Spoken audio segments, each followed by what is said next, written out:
la no kon la ri kan pin ana wo je ne che bok re do ran ka yoy sha la da roi mi she ka wona ngan kana ko na kon pa ngode ko te ra mi shane je kan ire kon chal ka ji pin cha baga de ndi oje cha ga kan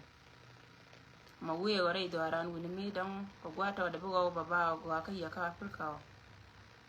beta kan ire barar kan ire kon la no kon la ri kan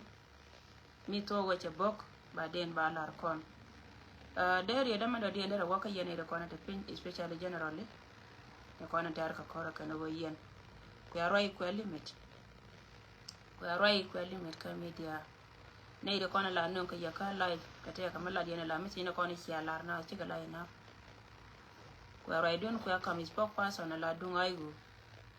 lam Paul Gabriel mete ka magore go ba la da ka jow dun ko kam je shi men shi ya la ka go nyen ko ndi alter ba nyoka malat ka media garu shi bara ta da manda na fal mai da tin ka lam Paul Gabriel kana ite go la ba na ba were kan kamen wi yen general ko ya roi ko ya pal ko ya ta na ne ta ka ya ka media ko ya caption de jagor na magode ya kam ya la advice shi wote te jere la yana ta ga lon ko le yen lor yen ne ko la e shwandon nung go kwa caption ati ramle le nyon horar na maga so aku pega no da wada mandong di ndara la wona na jana na jalga kan ta ma jen jalga shi ka wan jalga shi wan kan do shil tv al maga long wendi mala shi ba di sham tempo watching lo je te ko ti gui kwa ma mi te me we chama yo ko update okay ka kui ka mi shi ka wona kan jalga shi wan kan do jana na jalga kan ta mo yana wagai yana da konta shan buga luin ka bara ngata ya konta shana na na je long ta ma me lat ka kan mal maga BBC mal maga long ya pelen mala shiner ka mal maga rus na le nyoro ka ma dersis ka kui ga mi ce ka wona bayamam an ma kwala lar jana na nei da konta ka pajut lar ka je wa ka nei ko dan diok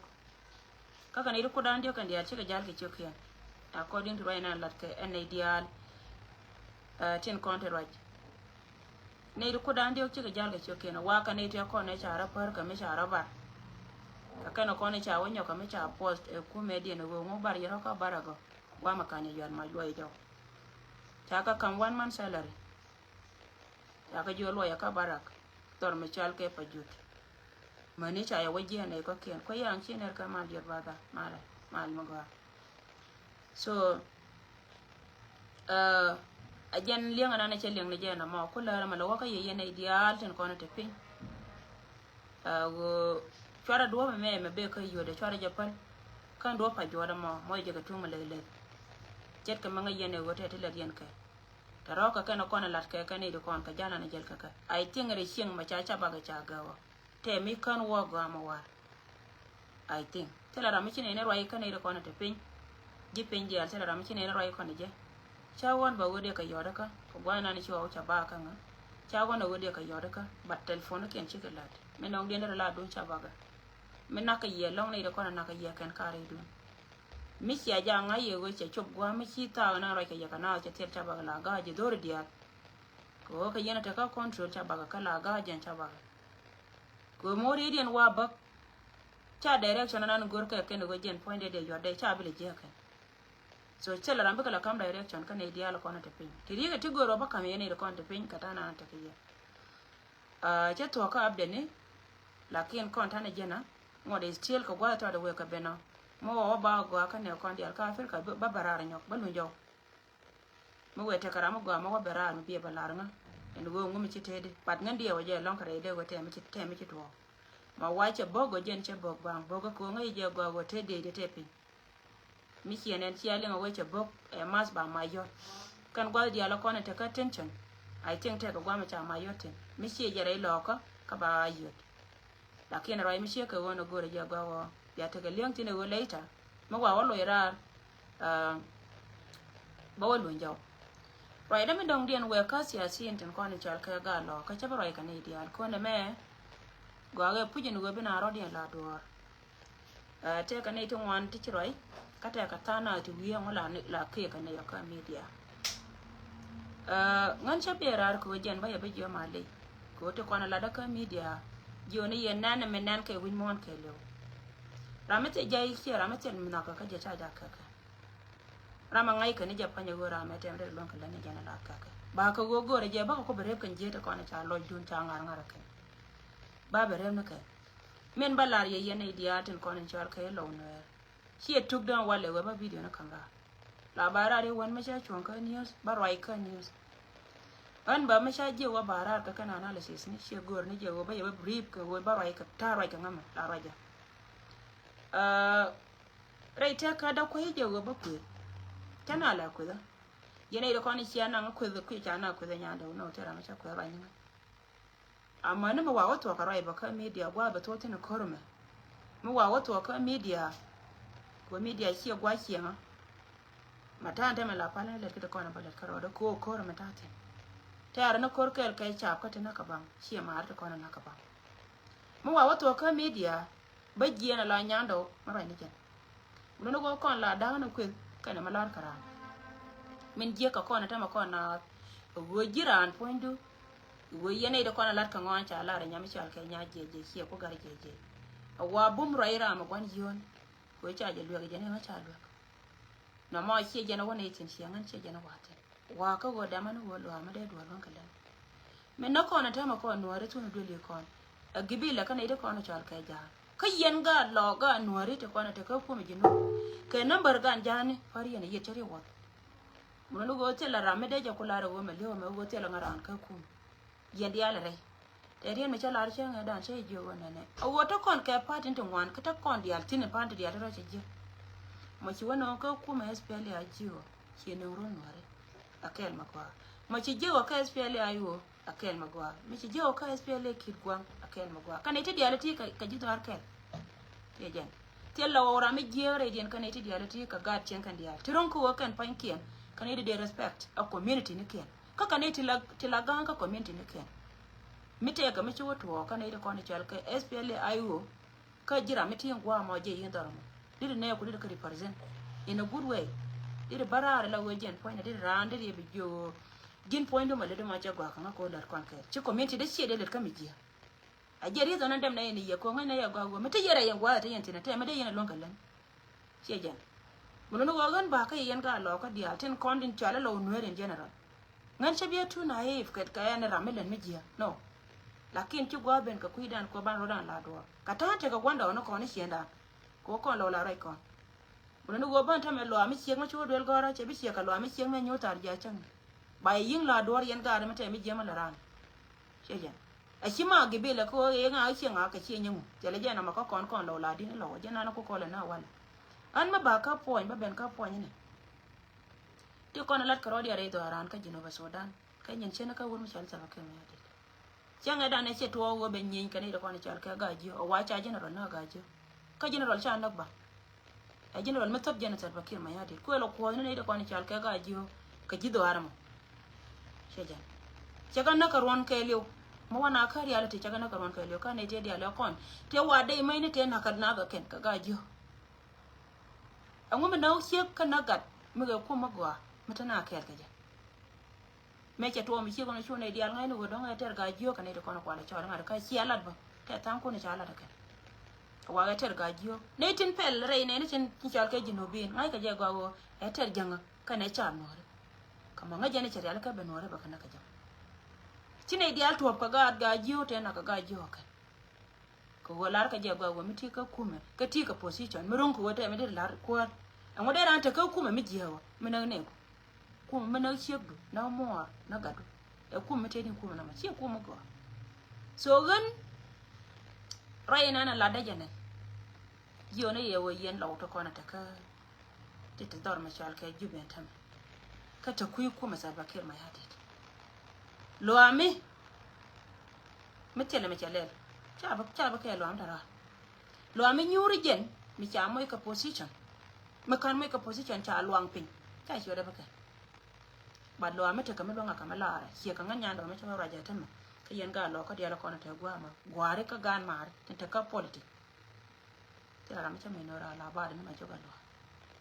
an ba ben ka jijin ma jok te ma ba la je la ba de ma joga lo ka me la ba de ma joga lo ka je ka ti liya ko to kon la da ka mi dia ri udi ba kan ta mo wur mi chal ke ma joga lo ka kon lo amani yen war dia ko le yana le ngwa me bia chote ka lenga ma lara lo ma joga lo gan ma go ma jog shera mi jia ma joga lo kon lo dia algo ne shi ka ga lo to ko ma jore ta ka de mete tele tuk duer ma joga lo arane ne dia aram kel mi changte ka mi chelo aje dara kondio ka mete ka riyo meta ka lo dara bara mala barar ka ma joga la ke ga ji ma jog te ye ke ka jewdu ke ji ka go iru mete ka ji ma ngai ke community dan mi changte ma go re ji ne ba so dan na kan counties ko na jog ya tera ma de bor ke chot pin ke ji ma jog mi kuije katana na te ka ji ka lojdu tana na te ka ji ka lojdu ma jongan mala barar ka ba ji ke go awo men na kana ka wuror ka ti ka position changa dan cha yemo ina ka gwa esel bakir ma yatit kana da kona na kana kan wuru cha pol nan aram kel mata ka gwa she ka gwa ko ango men na ka wuror ka ti ka kum atina ka position ango na da ango na cha wuror ngo boko na ka wuror ka jin gat kel melar kel ke kuma min ta ka sel bakir ma yatit mutel ga tel malarum mutel malarum bine wiya kana itin go badra mi chiro da dol jang ngai ne ya gwa wada da jiya ne waka jang da jang jo na nwar ko badwar chang ga teme ne la ka chang te ka position ka kum yen ga lo ka dia la kon te ka ju ngai ne yi kon lo de la cha ngai ne ya gwa te ka ne di chang chira ra ne shi ngai na do pa te ne di cha de ka ne nyet kun de la politician era ma cheto na ma cha de le ko kuida ko ngai je go ru dun dia to mana kan deran da lo da ko ka kene ta to la kira ma ngai lo de go i genera ma te ka lo nuor li be lon wo lo chemeti jin ma joga lo jiram kel kan nei to go jiram kel kan nei to go jiram kan le to de ke jiram kel mi ci dwal gora ma joga wal ci ma joga tamam gora ma joga la dor ko kui ga de lo ko ke le ci ma lo ke me chala lo wuru ajana gora na makaji mu kuije ko tem de na ka wuro ka ci ka gwar ka jube mu ga kuma mi tiro ai don ci lengen ga da kon le kele mo le lenete mo le lenete ta mo ci ame nan ka win mon ke le wona gor no wala ba wangdu mu no go jin point chu ja bu ci tayra shi ka karjiya ba kai tayra ce ka karjiya kaman haya kaji dir lon kallan guru galwa to me dan etere lo ka dan me ga se dan kon lo dia me ka ba kon ka lo me bor ja kon ka ba ke go jena wan chenda mai kana position na kan no galwa to galwa ma me li wore lo ka man ci lo dia ci ga to alwa kel me ci to go ci ka lat re do ran me ci de mai ba ma ni jin ma de lon ka lan dir ka lon ka lan ko lo du lo ka lo ma ni jin po ni jin ma jo ngai je dir ka lon ka lan ko jin che jin ma jok chenda kara jin ma jok lo ka dan jok dia a jin ma jok mane dia lan ko na tare do arana na ma dike la ken ma jok china ni ra do kame te mete te shi chi te chi la kame na chi la kan shi kam na la kame ran man gore la ken mana kana la wala re lo ka kala wi jo yan go jin ne jiram ken ma gore ne ko te da par sai ka ji barwai ka ji la ni mo ma to bat chuje la nangi cha ma kwe da nyando kanje kwe ke ka che de me kwe kanje me kwe la ni ji do lo ndo go jen point de la da ri kwe da kana me chwa la do kon ba do da la do ko ni tin dia la ko ni chan chang re ni dia la ko ni chu del ko la na ro dan do kana ta gondo na da ne te ka ko ne la roi kana chwa ne je pele ke go kira ma kiar ka kiare te me go ri la ji la na ro dan do so jin ma jok choroi ka ji cha ba pal ni changa chi manan ke nore chi nan ke win mon ke lu e chi nan ba pal ni changa na chi manan ke na e chi nan ko jin wut chi jin wut ba e jin wut ma ti ka jaw ka jin wut tem de lon ka lan e jin wut ma ti ka jaw ka wurur re lo ka kobe re lo ka nyiro ajin wur mate ka mit min an ko manana te sal patin ko na la naka jan wali dare yana abina da bakar wai ka jinga ba Sudan ko loddu ci ka humanity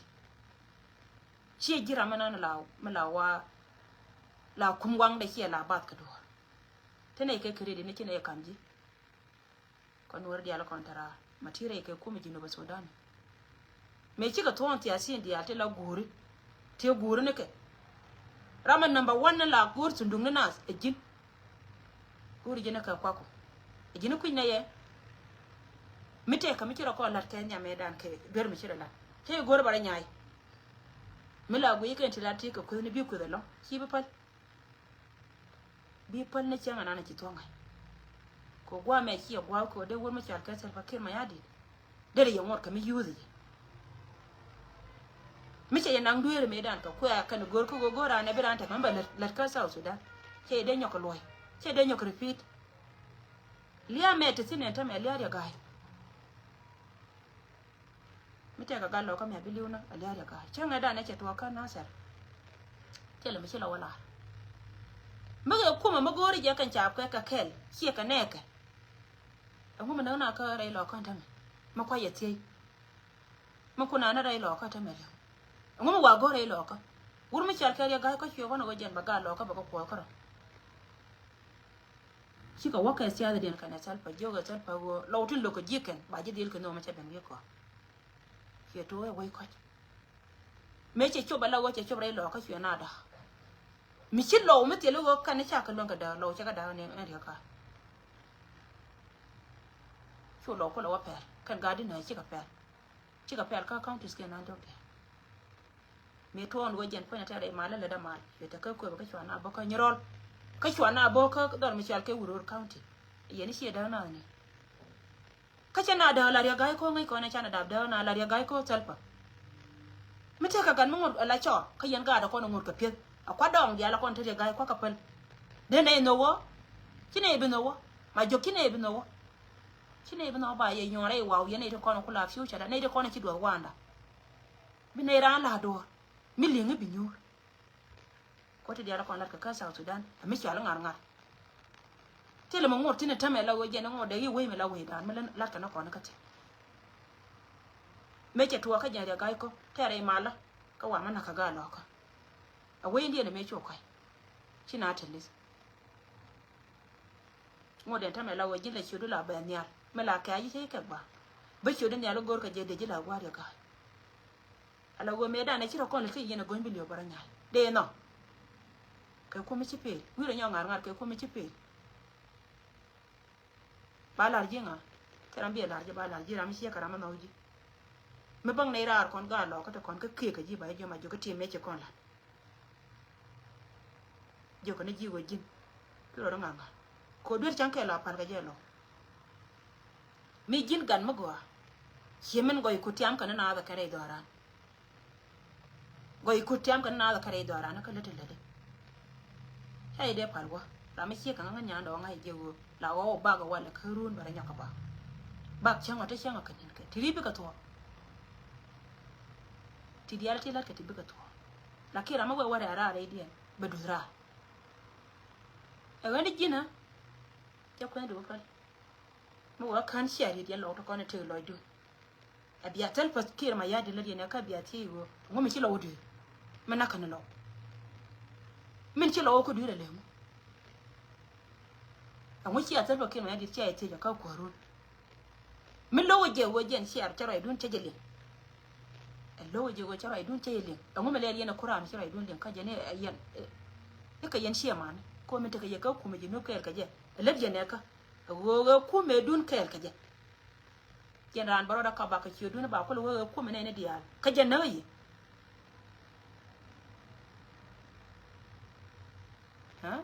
ba mor kan gur ka shegdu bana ka wage jiran ku cha we ganga ne we garga ne ya we metedi me chwa we maganga ja ka buga na kare nyal la jona ganga ne we ngumi cha ganga ya le ne position de ne kware me chiga lo ka dia chika titin cha blo ka ta kon ga kan ne ku na ba ya moy ka ngad ni ru we ya gwi jeni mo ko to tel ban biya gijitin ba je ban kuma me je ga mata kasal fa ba rol je bare ce ne wale a cha binu bene na bina wa kai kan mi chalka pre and pay election mu kurano je bina wa kai pre and pay election ba na wa kwange gui bi gujin mina ka shek du ka mor ka nyi mor a wale bi gujin tel ban bi gijitin my advice ka ya launwar community go launwar past nganya me shi nganya me de community de ko community de ma ba tin di ne gen kan ha shuwa ko lo gwa da den ko maka na da bulo tele me de lon kalan mite ka ne de ke jiyo kai cham je ma ne ta me yene te kon de shi roi ko ngan mite ne kon la len ka ne to daga roi video la len de la len ka ne te kon te shi wo nyam tel pakir ma yadi ne dang die na padala lar ka let me yo la ga lo ma ngwa lo cha shoot ken pe yen ji jano gi ne shi ne de la no ngane la kwa chi na mention du ma cha shoot ken mention a cha ka kam nga akan ka pen nga de ka long ka media an ngoda ka mi shi ala ka enta me wo kan ka cham je ngoda ka mi shi ala ka enta me wo jorin cha ngoda ka mi shi ala ka go ken ka rang pan ngoda ka mi kwa ka lam wo riam gan nuore dia riam gan lo ka te cha wo pen dor mi chal ka lang ken ka re nya le pan ne te cha wo par ka na bang kuini da re dia ko ka ne te chi liu cha nga pan ka ku ma selfa re dien te ka ga nuore ba kaun ka ke ko wachina de wo ka wur mi chal ka selfa ke ma di wa ju ne ne ka ne de kwa depend ro dien mo ne ka yo ko wo ba ka wo ka ke ko ken pan ke ne bine ka wa da ka yo ba ma ne na mun no wara mi shi na ma shi la ka yen ga lo ka te shi ala ka cha la ni na ka ba nyo ka ma ba nyai to wo ka cham ji an me cha nga kam shi ken ka ga da ta de ka pat ji a shi ka ji se to wo kwa chi kun kwa ka le pe chi ka lo dia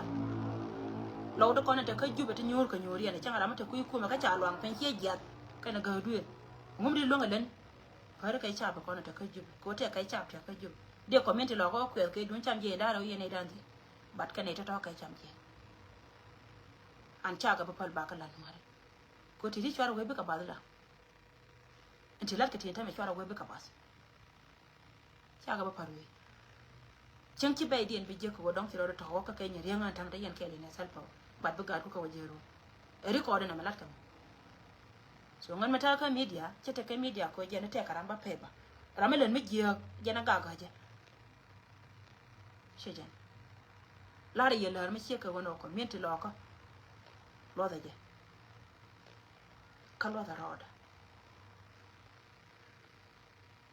ka lo da roda si ngara me bakrar ka ku tel ra me ku tare na chi nyanda na ku yen ta right chi nyanda na ku kan yen jang ka jin jang ma wa to do le mo da ba churu ko ja che ka jiro barar ka chudu o kan ne login go de na je kan le nana me nan ka wi mon ka le en cha la re di de nyanya lo cho nana me nan ka wi mon ka le wuki de me ta me chi wuki ka ku ku bra le cho rama wo kan tiro da jakko ba nuwar mato ka jenu ki de me chi du ra re ta ka du so titi ka kana kona kama yen ga lo ka te ka ta kel ke kum te ye ko ron ka wo ngum na na mina na de kami sie jena me lo bai do mo me le le te ko sie to le ka ye so titi kana kona na mara la do dai do asha cha ba ga de cha ka tela rama ko communicate ka jetam kanere dia la kona raja ka direct cha telephone ken cha ga think take no we la ne te na kon la ne kan gwa ga mo kayen general ko na te penjro ina na cha la ye faro nyoka barar ka live video abiata la yen ka biya ka nyoka lat braro da la ri ngan ngan nin kon dial ko ka lat ka program sia program no biata ka spokesperson dun ni lam Paul Gabriel ngurne ye ka media ko ne dia ta kan media jaw don kele wala ka yalan Paul Gabriel jaw don kele ala ka ramisi ka pal maida bine ite ka LinkedIn ko ne dial tin ko ne tarare mite ka meron ko wajen baba lo ne da ko na ko ka to gana na ci yaro ka je baba lat akon ji platform ne dia lo ya beda ka ta ga dana tare yana kore shan ma wai can gwai ka je ki ka mi dun di la ke ngai je go kop no ari ba chon ke ka lo so titi ka kana kona be ka ngara la go jin ma jok cha len ka cha ngai go wa yi ku beke ke la balar je go gar go ma ti go ma jin ga lo so go ngai ma jok go ma jok e wal si ma jok ma gwan tela ma jok e wal si ma jok ni ma jok si jin cham je jin ma jok ma te ma di la re lo ka mana mi ti ka position ta poni na ko gorto kon ka jinu ba Sudan kana kana ko wuro county wuro cha ba mai biet ka chudu bi ke ga long ni cha bi ke ga long ni cha bi ke ga long ni cha ma ja tan di London chi ba pat akin wo ku ba la ne ji mi je lo le. Thank you so much kan be ngara tar kurunwa mo da kan ba lo yira ba de no weta kan wa wali ngwa ai do aran wo wi kan ya kon da kon ta pin ba ben kaye so ko ta to ka kan kon na ngara wo any politician ka kon ga no har dia tune be le kon dia kon 16 county ne dia la kon ta tin ramata loy da kai no rama mi ni jen yo ye ci kwa mi ta to she too late ka ye ko da ran do la me de wa kan ni je ru ko wata dubiya da lalar kara te ka dubiya da lalar kara ga nuwar te dubiya da lalar kara shi ma wajin ki ne ko cire joy mite meton mi kira na lat ka yene da kona tare la ngai ne ra ai ne pin mi hori akula te lo gwa me dan mu de le ne do la ngai ne pin mata yana ta mai yanda shiri wudun da shi ka kan jekta da ka ta kun tara rai kai woci da ma ko mi jino da na ta tin shi ko mi jan da ko mi jino mi shi tu ki guru kon ci ka tu badan go jini la bido ta ka kuyi mande ta ka ne tila ngan ne ka ta ka kuyi mande yan ga nuwari shi too late ka yi shi too late ka yi shi too late ka yi. Thank you. Okay, men cha padu ye dunko tene ri sanga jaka miti jaka wana. Right ke do lo nya kier kana taban. Do lo nya kier kana taban.